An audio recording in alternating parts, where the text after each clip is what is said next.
हिमाचल प्रदेश की राजधानी शिमला के विकासनगर में एक दर्दनाक हादसा पेश आया है। यहाँ पर एक घर में आग लगने से 60 वर्षीय बुजुर्ग जिंदा जल गया।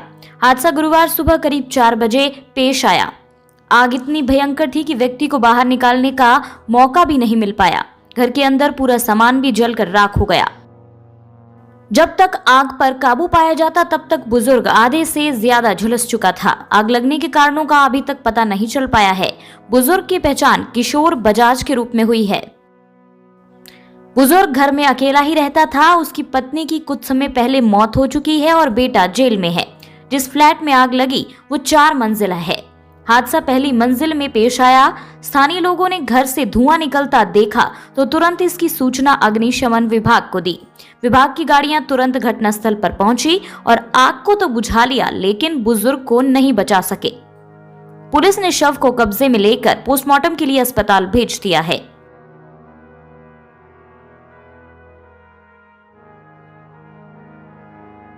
अग्निकांड के बाद शहरी विकास मंत्री सुरेश भारद्वाज ने मौके का दौरा किया।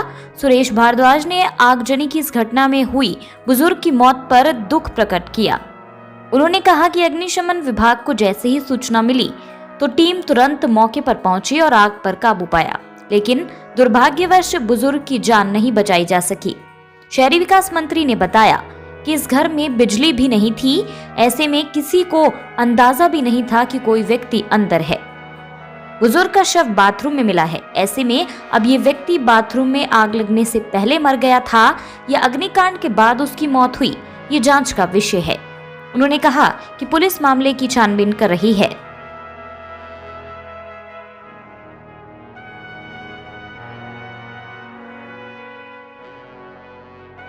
देखिए, ये बड़ी दुर्भाग्यपूर्ण है। जो किशोर नाम का व्यक्ति हमें बताया गया है, यहाँ पर अकेला ही रहता था और कोई लीगल हेयर यहाँ पर नहीं था। लड़का बताया जाता है उनका, लेकिन वो भी अनफॉर्चुनेटली जो है वो कंडा जेल में है। तो उसे इन्फॉर्म जो है वो एडमिनिस्ट्रेशन द्वारा जो है वो कर दिया गया है। आग उसी के कारण जो है वो ऐसा लगता है कि कोई किसी घटना के कारण लगी होगी, क्योंकि सबका कहना है कि वो 24 आवर जो है वो पीने वाले व्यक्तियों में से था। तो उसमें जो है लाइट नहीं थी यहाँ पर, क्योंकि लाइट का शायद बिल नहीं दिया होगा, इसलिए लाइट भी कटी हुई थी। तो कोई मोमबत्ती इत्यादि जलाई होगी। अब ये तो इन्वेस्टिगेशन का प्रश्न है, लेकिन दुखद ये है कि एक आदमी की लाइफ चली गई है और एडमिनिस्ट्रेशन पुलिस टाइमली जो है वो उन्होंने एक्शन ले लिया। पुलिस एकदम से पहुंच गई थी, फायर ब्रिगेड भी तुरंत पहुंच गई थी, जिसके कारण जो उनका ही फ्लैट है उसी के अंदर जो है वो फायर को कंटेन कर दिया गया। बाकी जो यहाँ रेजिडेंट्स हैं लोग, उनका सब कुछ जो है वो बच गया और सारी बिल्डिंग भी सेव्ड है। तो जो उनका कंपनसेशन इत्यादि जो है वो रिलीफ मैनुअल के मुताबिक जो है वो देय बनता है, उसे उसके लड़के के अकाउंट में जो है वो भेज दिया जाएगा और बॉडी को डिस्पोज ऑफ करने के बाद जो है वो फॉर द टाइम बिंग ये मकान तो बंद रहेगा।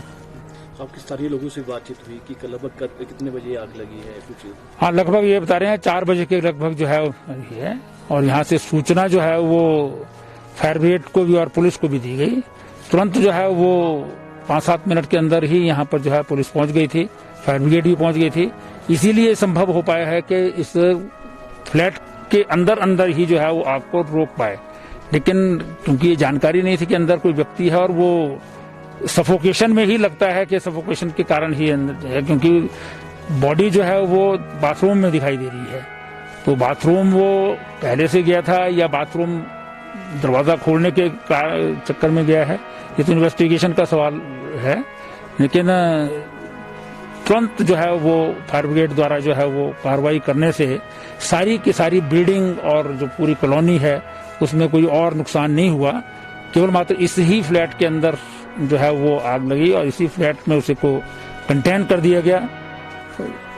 अनफॉर्चुनेटली जो व्यक्ति था यहाँ पर उसको बचाना तो संभव नहीं था, क्योंकि आग के कारण या सफोकेशन के कारण जो है वो उनकी मृत्यु हुई है। ये बहुत दुखद है।